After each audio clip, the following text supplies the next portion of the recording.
I quickly learned that the worst kind of suburban terror comes from handing a bored middle manager a clipboard and a fraction of authority. When our HOA president bought a decommissioned police cruiser and actually started pulling residents over, we crossed the line from annoying to strictly illegal. He thought he owned the neighborhood. He actually believed a cheap plastic badge made him the law. What he didn't know was that my wife didn't buy her badge online. She earned hers at the academy. A lot of people think the American dream is a 5-bedroom house with a wraparound porch and a perfectly manicured lawn. They forget that heaven usually comes with a homeowners association board run by people who peaked in middle school hall patrol. We moved to Meadowlark Crossing 3 years ago. It was a sprawling gated community wrapped in wrought iron and quiet streets. It cost a premium, but I wanted peace. I work from home as a data analyst, spending my days staring at spreadsheets in my sweatpants. My wife Nora spends her days looking at the absolute worst humanity has to offer. She's a violent crimes detective for the state police. She works ugly, brutal hours. When she comes home, she doesn't want to talk. She wants to take a hot shower, eat something that didn't come out of a vending machine, and sleep without hearing a siren. For the first 2 years, Meadowlark Crossing was exactly what we paid for. Silent, boring, the kind of place where the biggest scandal was someone leaving their trash cans out 12 hours too long. Then, Warren got elected HOA president. Warren was a 50-something retired regional manager for a paper supply chain. He had a lot of time on his hands, a pension that kept him comfortable, and a deep, unfulfilled need to be in charge of other adults. He wore wraparound Oakley sunglasses even when the sky was overcast. He had the posture of a man who firmly believed he was the main character in an action movie that was just waiting to happen. Warren didn't just want to manage the landscaping budget, he wanted a legacy. Within his first month, he formed the Meadowlark Safety and Security Committee. He appointed a guy named Dennis as his right-hand man. Dennis was in his 30s, lived in his mother's basement down on Elm Court, and walked his golden retriever wearing cargo pants, a tight black t-shirt, and combat boots. Rumor had it Dennis had failed the psychological evaluation for the county sheriff's department twice. Together they were a match made in bureaucratic hell. The shift happened gradually. First, it was the notices. You'd wake up to find a yellow envelope tucked under your windshield wiper. It looked exactly like a city parking ticket. Inside was a citation for improper driveway alignment, meaning your tire was 2 inches onto the grass. Then came the special assessment. Warren railroaded a vote through a sparsely attended Tuesday night board meeting, securing funding for a community patrol vehicle. A week later, a 2011 Ford Crown Victoria appeared at the clubhouse. It was painted stark white. Down the side, in aggressive, blocky black lettering, it read, Meadowlark Crossing Patrol.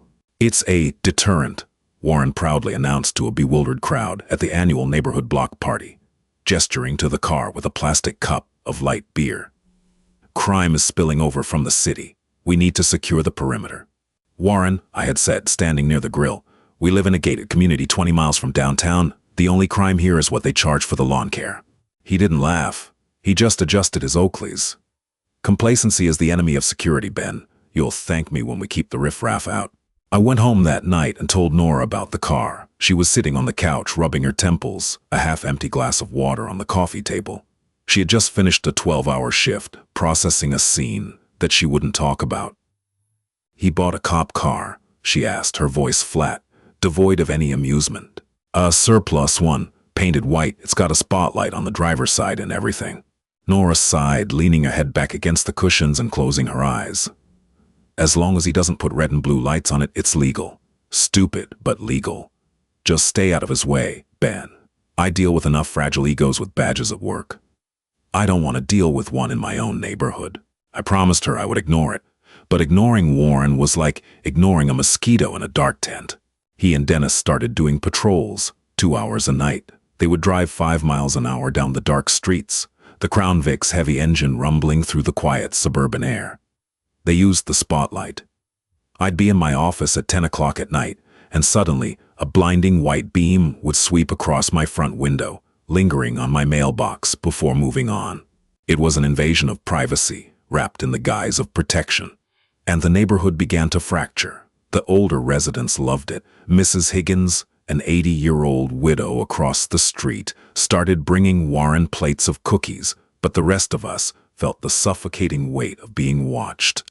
We were living in a panopticon designed by a man who bought his authority at a municipal auction, and it was only going to get worse. The power trip became an addiction. You could see it in the way Warren walked. He stopped wearing polo shirts and khaki shorts. Instead, he and Dennis ordered dark navy tactical shirts from a uniform supply catalog. They had custom shoulder patches made, a gold star with a meadow lark in the center, flanked by the words, "Community Protection."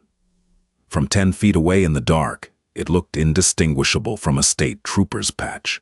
They started wearing duty belts, no firearms, but everything else: pepper spray, handcuffs in black leather pouches, a heavy metal maglite that looked more like a blunt instrument than a tool for visibility. They even wore black tactical gloves. The HOA board, stacked with Warren's cronies, rubber-stamped every expense. The real problem started when they installed the light bar. It was a low-profile LED strip across the roof of the Crown Vic. Warren insisted it was strictly amber and white, the standard legal requirement for private security or tow trucks. They bought a radar gun. The speed limit in Meadowlark Crossing is 15 miles per hour. It's absurdly slow, even for a residential area. But no one ever enforced it until September. I was driving home from the grocery store on a Thursday afternoon. The sun was out, the streets were clear. I turned onto Oak Creek Drive, mentally going over a spreadsheet error I needed to fix. I rolled through the four-way stop near the community pool. I didn't blow past it, but I definitely didn't come to a dead 3-second halt. I was doing maybe 21 miles per hour. Suddenly, the blinding flash of amber and white lights exploded in my rearview mirror. The Crown Vic was right on my bumper. The siren gave a short, sharp whoop, whoop. I froze. My brain short-circuited. I pulled over to the curb, hitting my hazards. I watched in the side mirror as Warren stepped out of the cruiser. He did the whole routine. He walked slowly, placing a hand on my trunk to leave a fingerprint. A tactic actual cops use in case something goes wrong during a stop. He approached my window, his hand resting on the heavy flashlight at his hip. I rolled down the window. "Warren, what are you doing?" He leaned in. He wasn't smiling. "License and registration, please." I let out a harsh laugh. "Are you out of your mind? I have ice cream melting in the back. Back off." "Mr. Miller," Warren said, dropping the casual familiarity. "You failed to come to a complete stop at the intersection of Oak and Elm, and I clocked you at 22 in a 15 zone. I need to see your identification." "You are not a police officer, Warren. This is a private road." Warren tapped a small black square mounted to his chest. A body camera, a blinking red light indicated it was recording. "This is a private thoroughfare governed by the Meadowlark Crossing Homeowners Association. Oh, by signing your deed, you agreed to the community bylaws. Section 4, Paragraph 2 allows the Security Committee to issue fines for traffic violations. Now ID, or I'll be forced to add a non-compliance surcharge." My blood boiled. I wanted to step out of the car. I wanted to grab the cheap plastic radio off his shoulder, but the blinking red light of the body camera stopped me. He wanted a confrontation. He wanted me to get aggressive so he could use that heavy flashlight or the pepper spray. I reached into my wallet, pulled out my driver's license, and shoved it at him. He took his time. He walked back to the Crown Vic. I sat there for 10 minutes, watching the amber lights bounce off the manicured hedges. When he finally returned, he handed me a yellow slip of paper. "That's a $150 fine," Warren said flatly. "Payable to the HOA treasurer within 14 days. Have a safe afternoon, citizen." I drove the remaining block to my house, white-knuckling the steering wheel. When Nora got home that night, I slammed the ticket on the kitchen counter.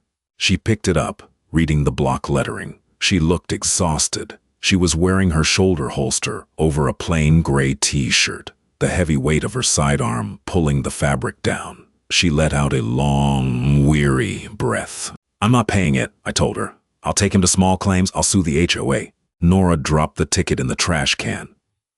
"Don't pay it, but don't sue them yet. It's a civil contract. They can try to put a lien on the house, but we can fight that. What bothers me is the stop." "The stop?" She walked to the fridge, grabbing a bottle of water. "The lights, the siren, the hand on the trunk.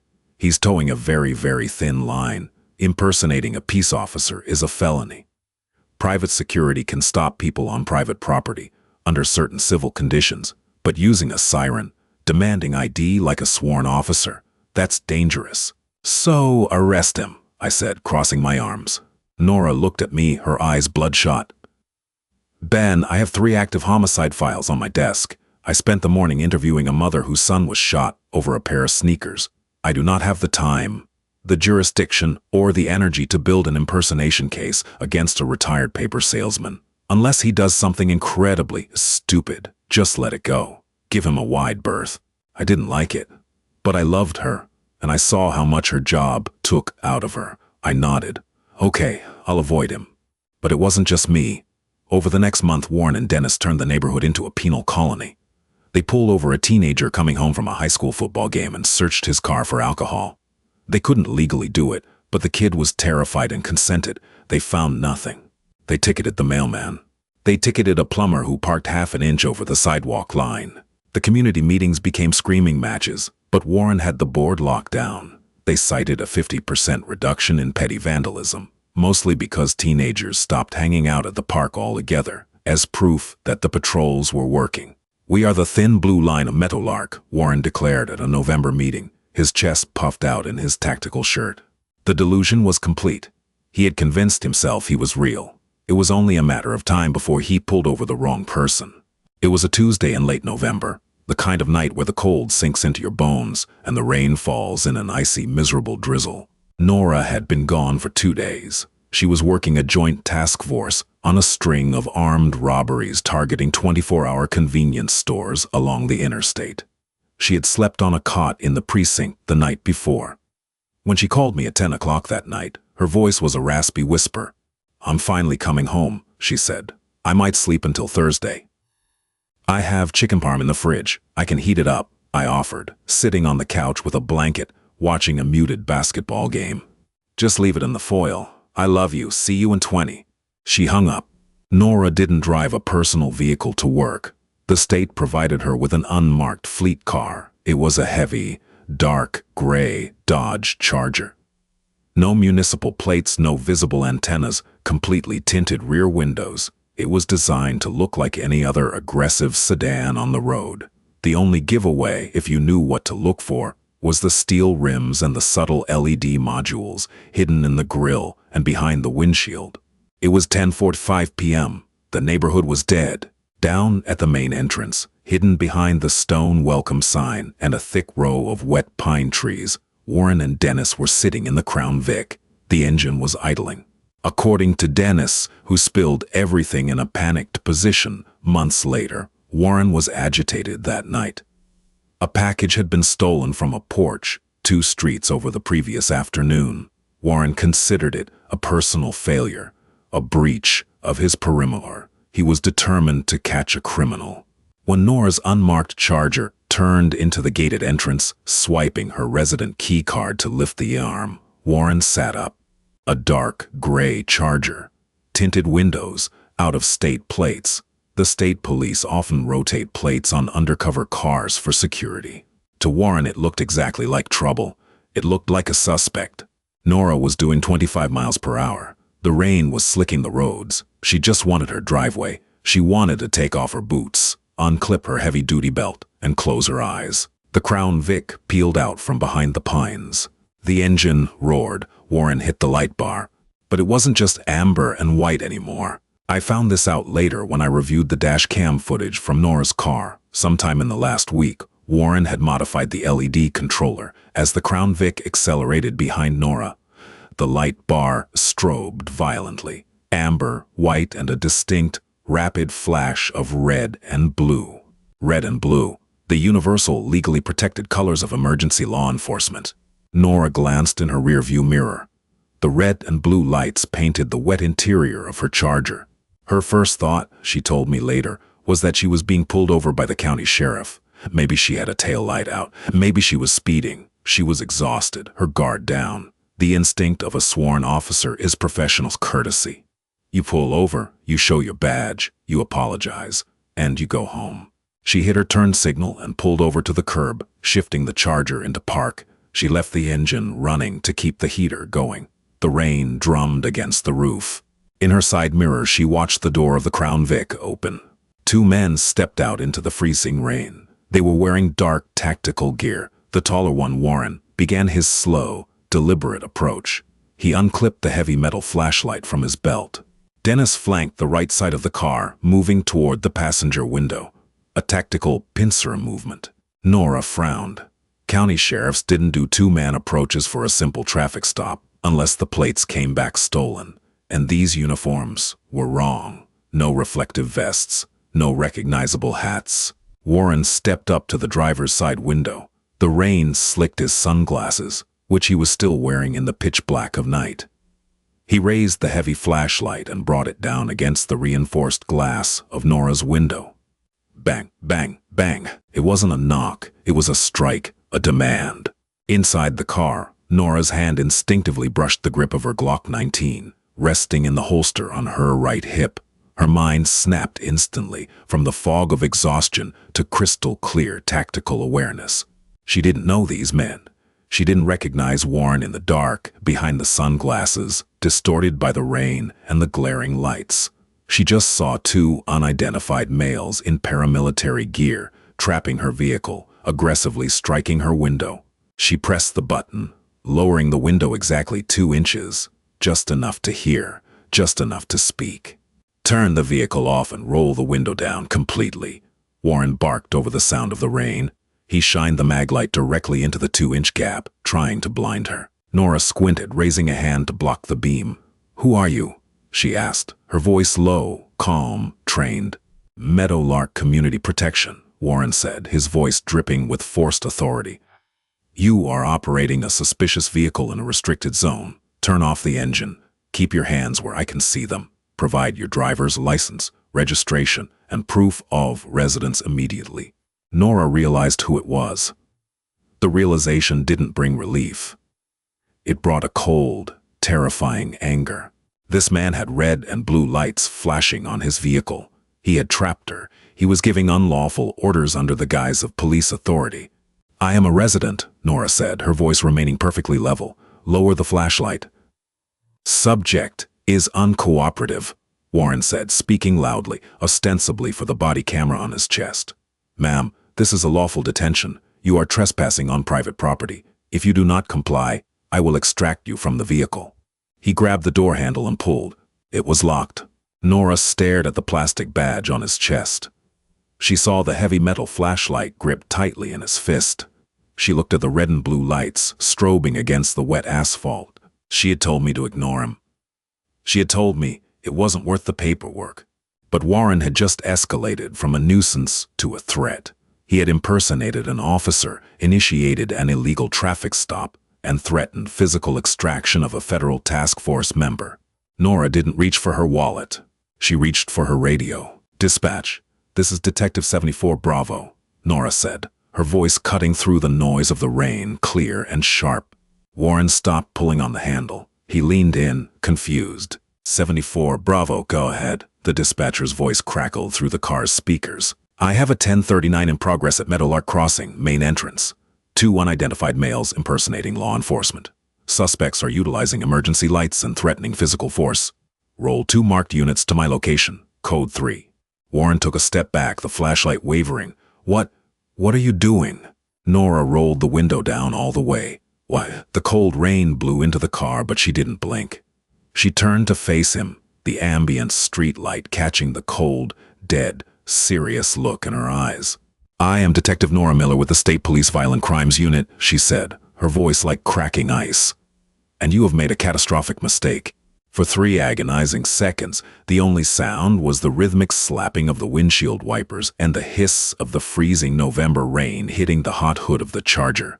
Warren froze. His hand was still hovering awkwardly near the door handle he had just tried to rip open. The heavy maglite in his left hand suddenly looked less like a weapon of authority and more like a very heavy, very stupid mistake. His brain, conditioned by months of unchallenged suburban dominance, struggled to process the information. He looked at Nora's face, then down to her dark clothing, then back up to her eyes.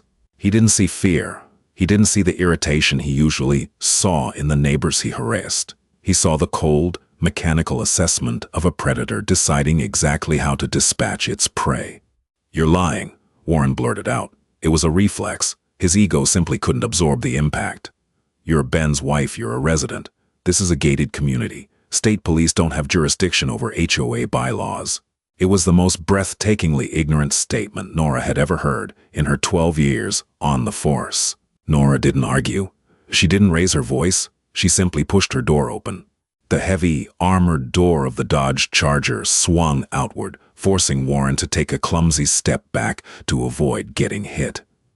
The rain instantly soaked her gray t-shirt and the shoulders of her uniform pants, but she didn't flinch. She stepped out into the blinding glare of the red and blue strobes bouncing off the wet asphalt.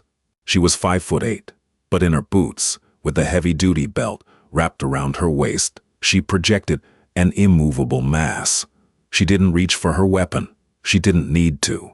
She just stood up, squared her shoulders to him, and pulled the hem of her shirt back behind the grip of her sidearm. Right next to the dark metal of the Glock was a gold shield. "State Police, Violent Crimes Task Force. Jurisdiction?" Nora said softly, stepping directly into his personal space. Warren, I have jurisdiction from the northern border to the southern coast. I have jurisdiction in your driveway, in your clubhouse, and right here on this wet street. Wet street. What you have is a plastic badge and a felony charge." Over by the passenger side of the Crown Vic, Dennis made a sound that was half gasp, half whimper. He took 3 rapid steps backward, his hands flying up in the air as if he were being held at gunpoint. "I told you," Dennis shrieked, his voice cracking in the cold air. "I told you we shouldn't have wired the red and blues. I told you, Warren." Dennis turned and bolted. He didn't run toward his house. He ran toward the thick line of pine trees separating the entrance from the main road, slipping in the wet mulch, plunging into the darkness. He abandoned his commanding officer at the first sign of actual danger. Warren watched him go, his mouth opening and closing like a landed fish. The illusion of his tactical partnership shattered in an instant. He turned back to Nora, desperation replacing the arrogant set of his jaw. He was a man drowning in a puddle of his own making. "Listen, Nora," Warren started, his voice dropping an octave, trying to adopt a neighborly, conciliatory tone. He took off his sunglasses. His eyes were wide, blinking rapidly against the rain. "Let's just take a breath. There's been a misunderstanding. I didn't know it was you. I'm just out here trying to keep the community safe. We had a package theft yesterday." "You initiated a traffic stop using emergency lights restricted by state law," Nora recited, her voice a flat, procedural monotone. She was no longer talking to a neighbor. She was building a verbal arrest report. "You detained a motorist. You struck the window of my vehicle with a heavy implement. You issued unlawful commands under the threat of physical extraction."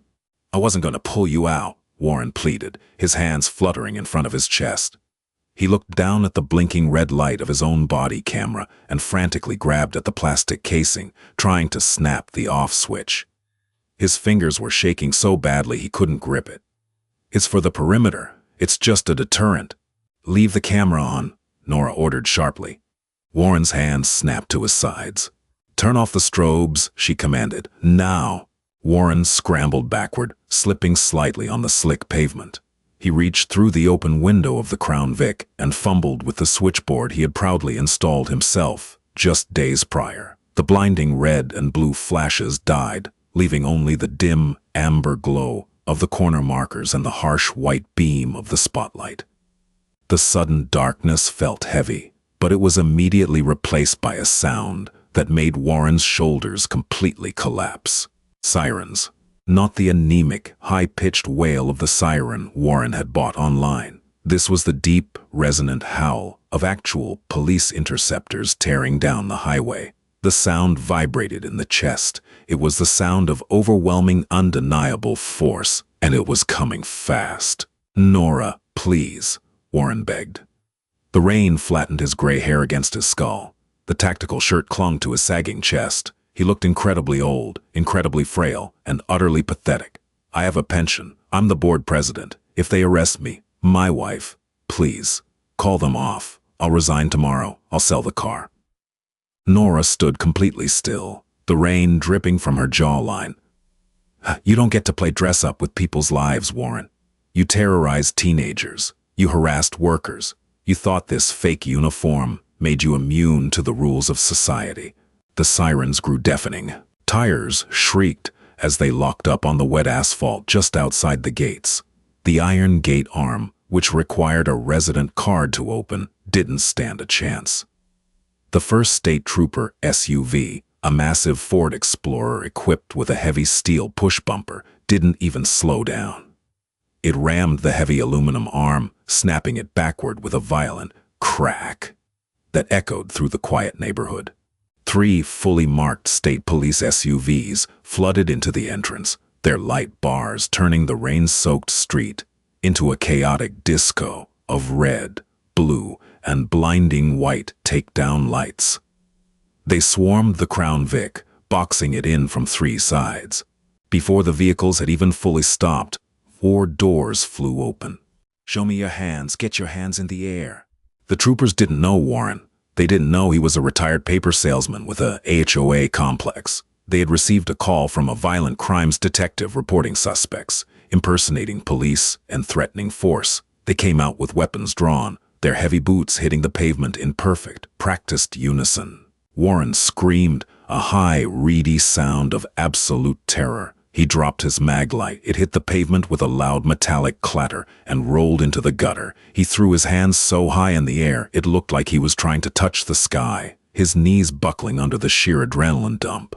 "Do not move. Get on the ground," a sergeant roared, aiming the beam of his weapon-mounted light directly at Warren's chest. Warren collapsed to his knees in the puddles, the filthy water soaking through his custom tactical pants. He laced his fingers behind his head, sobbing openly. "I'm the HOA president. I'm the president. Don't shoot. I'm the president." Nora didn't move a muscle. She simply raised her left hand, gesturing to the troopers. "Suspect is unarmed. Second suspect fled on foot eastbound into the tree line. White male, cargo pants, combat boots." 2 troopers instantly broke off, sprinting toward the pines with flashlights cutting through the darkness to hunt down Dennis. The sergeant approached Warren, grabbed his wrists, and wrenched them violently behind his back. The distinct, heavy metal, ratcheting sound of real handcuffs clicking into place cut through the noise of the rain and the idling engines. It was over. The Meadowlark Safety and Security Committee had officially been decommissioned. I heard the crash of the gate from my living room. I was 2 blocks away, watching television, waiting for the front door to open, when the sound of breaking metal echoed through the quiet streets, followed by the blinding wash of strobe lights reflecting off the low cloud cover. My stomach dropped. I threw on a heavy waterproof jacket, jammed my feet into my boots without tying them, and ran out the front door. The neighborhood was waking up. Porch lights were flicking on up and down Oak Creek Drive. Front doors cracked open. Neighbors in bathrobes and slippers stood on their covered porches, peering into the rainy gloom. I jogged down the middle of the street, the cold rain stinging my face. As I rounded the corner toward the main entrance, the scene looked like a drug cartel raid. There were 4 massive state police SUVs angled aggressively around Warren's pathetic white Crown Vic. The sheer difference in machinery was stark. Warren's car looked like a cheap toy next to the heavy armored interceptors of the actual state police. I saw Nora standing under the awning of the brick guardhouse, out of the rain. A towering sergeant in a rain slicker was standing next to her, nodding as she spoke. She was soaking wet, her hair plastered to her neck, but she looked completely calm. She was holding a steaming cup of coffee that one of the troopers must have brought her from a thermos. And then I saw Warren. He was leaning against the hood of an SUV, his hands cuffed tightly behind his back. His custom uniform was ruined, covered in mud and wet leaves from where they had put him on the ground. His Oakley sunglasses were gone, the heavy-duty belt with all his toys, the pepper spray, the cuff pouches, the radio, had been stripped off him and tossed onto the trunk of the Crown Vic like garbage. He saw me walking up. His eyes widened, red and swollen from crying. "Ben?" he shouted, his voice hoarse. He tried to pull away from the trooper standing guard next to him, earning a sharp yank on his handcuffed arms. "Ben, please, talk to her. Tell them who I am. Tell them this is a gated community. They're charging me with felonies, Ben." I stopped at the edge of the police tape that a trooper was lazily stringing between a stop sign and a tree. I looked at Warren. For months, this man had terrorized our quiet streets. He had fined me for rolling a stop sign. He had stalked teenagers. He had demanded my ID with the smug superiority of a dictator. Now he was just a wet, pathetic man in plastic zip ties complaining about his neighborhood status to state troopers who couldn't care less. I didn't say a word to him. I just shook my head and walked over to Nora. She looked at me, a tiny exhausted smile touching the corners of her mouth. "Chicken parm still good?" she asked. "I kept it in the foil," I said, pulling her into a hug, despite the soaking wet uniform. "Are you okay?" "I'm fine, just annoyed. I was 5 minutes from my bed." The sergeant standing next to her chuckled softly. He extended a massive hand to me. "Sergeant Jenkins, your wife handled herself perfectly, Mr. Miller. We've been getting complaints about this clown car for a month from the local delivery services, but they never got a plate. We didn't realize he was operating inside the gates." "What's happening to him?" I asked, looking back at Warren, who was now being patted down before being loaded into the back of a cruiser. Nora took a sip of her coffee. "Oh, he's being booked for impersonating a peace officer, which is a Class C felony in this state since he used emergency lighting to effectuate a traffic stop. False imprisonment for trapping my vehicle, assault for striking my window with a weapon, and a handful of traffic violations for the unauthorized modifications to the vehicle." "And Dennis?" I asked. Jenkins laughed, a deep rumbling sound. "The guy in the tactical pants? My boys found him stuck in a blackberry bush behind the tennis courts. He surrendered immediately, started crying actually, offered to testify against Warren if we'd let him go. He's in the back of the 3rd unit." I watched as a trooper opened the rear door of the SUV and pushed Warren inside, protecting his head with a hand on the roof. The door slammed shut with a heavy, definitive thud. Warren's face pressed against the thick, reinforced glass of the rear window, looking out at his ruined empire. Then came the grand finale. A massive, heavy-duty flatbed tow truck rumbled down the street, its diesel engine echoing off the brick houses. It backed up to the Crown Vic. The tow operator, a guy in a stained yellow raincoat, hopped out and unspooled the heavy steel winch cable. He didn't treat the car with respect. He dragged the heavy iron hooks across the pristine white hood, securing them to the undercarriage. With the pull of a lever, the hydraulic winch screamed to life. The community members who had gathered on the sidewalks watched in absolute silence as the Middow Lark crossing patrol vehicle was dragged violently up the metal ramp of the flatbed. The rear tires locked up, screeching against the steel grating. It looked incredibly small up there, just a piece of scrap metal painted white. Nora handed her empty coffee cup to Sergeant Jenkins. "Oh, thanks for the rapid response, Jim. Tell the boys I owe them a box of donuts next shift." "Get some sleep, Nora," Jenkins said, tipping his wide-brimmed hat. "We'll process these 2 downtown. The report will be on your desk by Thursday." I walked Nora back to her Charger. The engine was still idling, the heat blasting. She sank into the driver's seat, letting out a breath she seemed to have been holding for hours. She unclipped her duty belt, letting the heavy equipment fall onto the passenger floorboard with a metallic clatter. I climbed into the passenger seat, moving the belt aside. "You told me to ignore him," I said quietly, watching the tow truck pull out of the neighborhood, taking Warren's delusion with it. Nora put the car in drive and steered around the shattered gate arm. She glanced at me, the harsh lighting of the street lamps catching the weariness in her eyes.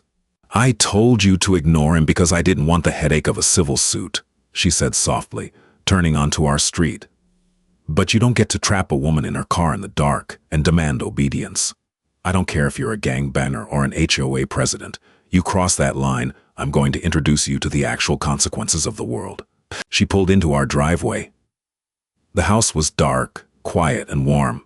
"Now," Nora said, turning off the ignition and closing her eyes. Please tell me you actually heated up the chicken." The morning after the arrest, Middow Crossing woke up to a crime scene. The rain had stopped around dawn, leaving behind gray skies, damp earth, and an undeniable mess at the front entrance.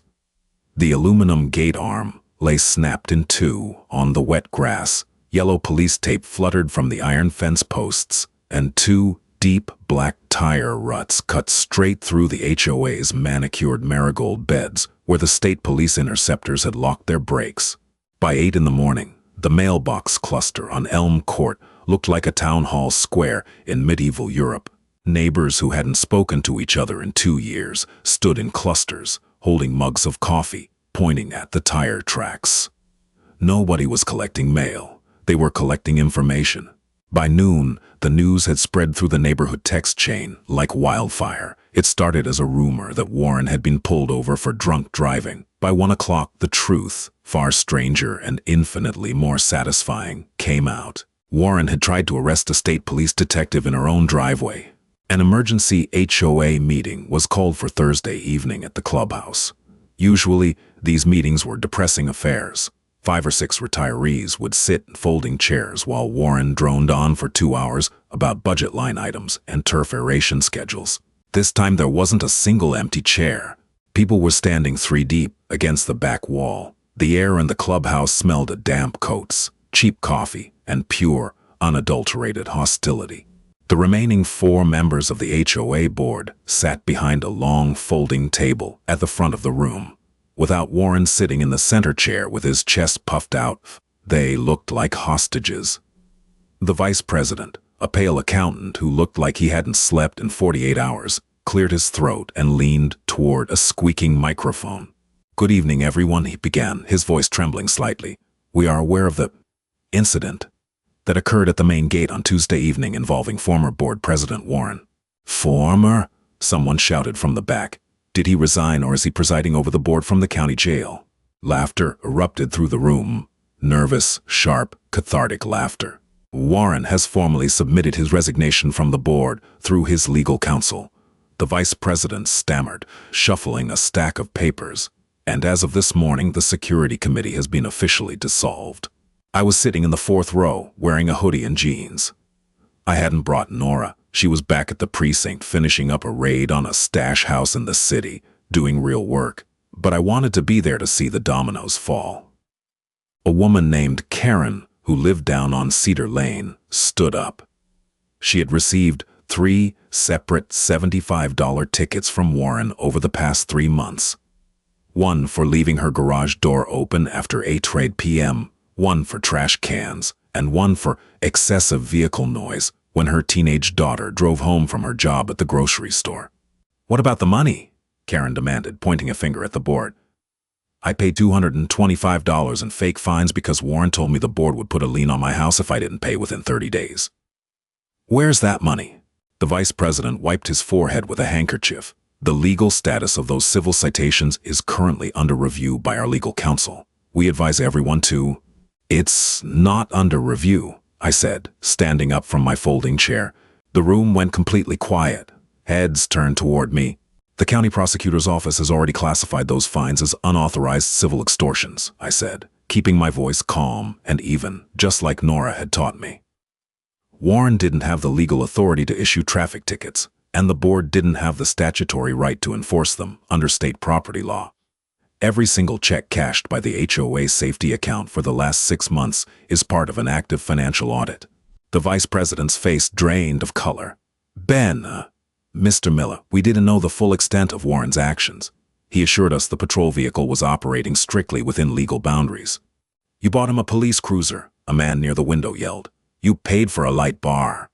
"We approved amber construction lights," the treasurer squeaked, throwing his hands in the air. "We didn't know he ordered red and blue LEDs from an online surplus store. We didn't know he put a siren in the grill." That was the turning point. The board wasn't a cartel of evil geniuses. They were cowards who had handed a loaded gun to a lunatic because it meant they didn't have to deal with neighborhood complaints themselves. And now that the gun had gone off, they were scrambling to step out of the blast radius. 2 days later, the county prosecutor released the preliminary charge sheet. It was brutal. Warren was facing 3 felony counts: impersonation of a peace officer with emergency lighting, unlawful restraint, using a fraudulent assertion of authority, and criminal mischief because he had struck Nora's vehicle window with a heavy metal flashlight while making demands. They added a misdemeanor count of attempted misconduct with a deadly weapon. Dennis didn't even make it to the grand jury stage. His court-appointed public defender took one look at the state police report and told Dennis to cooperate completely. Dennis sang like a canary. In a sworn deposition, Dennis revealed that Warren had a binder in his house titled Operations Log. In it, Warren had logged over 80 individual stops, surveillance sessions, and vehicle follows over the course of 4 months. He had kept notes on residents' work schedules, when teenagers came home from dates, and when wives went out for girls' night. He had created a personal surveillance network in a neighborhood of 85 homes. When the news of the binder leaked to the neighborhood, the fear turned into absolute outrage. People weren't just amused by Warren's fall anymore. They were deeply violated. Warren spent 4 days in county lockup before his wife posted his $50,000 bail.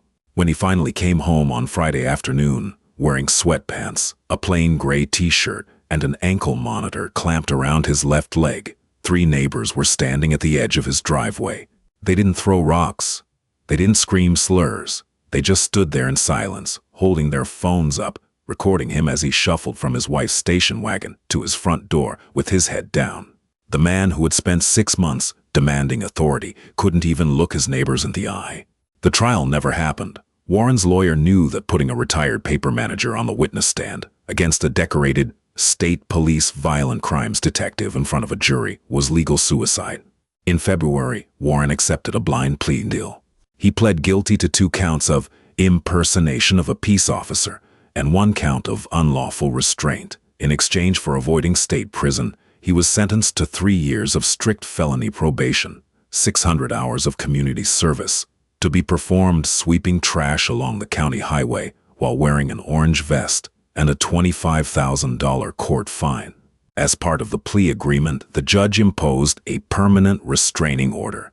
Warren was strictly prohibited from holding any board position, volunteer role, or administrative authority in any residential association in the state for the rest of his life. The judge's closing remarks were leaked to the local paper by a court reporter.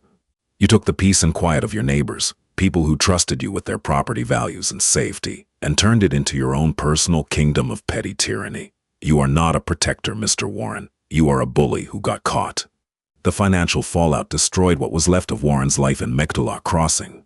The HOA, desperate to avoid a massive class action lawsuit from the 80 residents Warren had harassed, voted unanimously to liquidate the safety account. Every single dollar collected in fake fines was refunded with interest. To cover the legal costs, the gate repairs, and the settlement with the State Property Bureau, the board had to sell the white Crown Vic at a municipal salvage auction. It sold for $1,200 to a demolition derby driver. Warren's wife filed for divorce 3 weeks after the sentencing. By April, a for sale sign appeared in Warren's front yard. The price was marked down 3 times in 2 months because nobody in town wanted to buy a house owned by the neighborhood pariah. But eventually, a corporate relocation buyer picked it up. I watched the moving truck pull up to Warren's house on a rainy Tuesday morning in May. Warren stood on his porch, holding a single cardboard box. He looked smaller than he had 6 months ago. His posture was slouched, his hair was completely white, and the arrogant, chest-out stride was completely gone. He looked like an old man who had realized too late that power bought with fear disappears. The second real strength enters the room. He caught me looking at him from my front porch. For a second, we just stared at each other across the wet asphalt of Oak Creek Drive. He didn't raise a hand. He didn't adjust imaginary sunglasses. He just turned around, walked inside his empty house, and shut the door. 2 hours later, he was gone. By June, Meadowlark Crossing had returned to being what we had paid for: quiet, boring, and completely ordinary. The snapped gate arm was replaced with a simple, clean, wooden barrier. The marigold beds grew back over the tire tracks. Teenagers started hanging out by the pool again after sunset, laughing too loudly and playing music from portable speakers. Nobody called the cops on them. Nobody wrote them tickets on yellow paper. One Saturday evening in late June, the sky was painted in deep shades of purple and orange. The air was warm, smelling of cut grass and charcoal smoke from backyard grills. I was sitting on our back deck, watching the fireflies start to blink over the tree line. The sliding glass door creaked open, and Nora stepped out. She was wearing an oversized fleece sweater, shorts, and barefoot. She had spent the last 2 weeks in trial, testifying against an armed robbery ring, and she looked exhausted down to her bones. But as she sat down in the wooden chair next to me and pulled her feet up onto the cushion, the tension in her forehead finally smoothed out. She held a cup of chamomile tea in both hands, letting the steam rise past her face. "Quiet tonight," she said softly, staring out at the trees. "No patrols on the horizon," I replied, handing her a blanket. "No radar guns, no clipboard dictators." Nora let out a small, quiet laugh. She took a sip of her tea and leaned her head against my shoulder. "You know what the crazy part is?" she murmured, her voice drifting into the quiet evening air. "People like Warren always think they're keeping the world from falling apart. They think if they don't control every inch of grass, every speed limit, every window, everything devolves into chaos." "And what actually happens?" I asked. Nora squeezed my hand, her fingers warm against mine. "They just forget what real life looks like. Real authority isn't about controlling people, Ben. It's about knowing when to step back and let people live in peace." We sat there in the fading twilight for a long time, listening to the crickets in the grass and the distant hum of traffic on the highway miles away. There were no sirens. There were no flashing lights, just the quiet, unbreakable dignity of a home that belonged to us again. If this story reminded you that real power isn't measured by a plastic badge or a board title, do us a huge favor before you go. Hit that like button right now to support grounded, authentic storytelling. Share this video with anyone who's ever had to deal with an out-of-control HOA president, and subscribe to the channel for more deep dives into suburban drama, legal justice, and real-life stories where bullies finally get what's coming to them. Drop a comment below letting us know your worst HOA nightmare. We read every single one. Thanks for listening, and stay safe out there.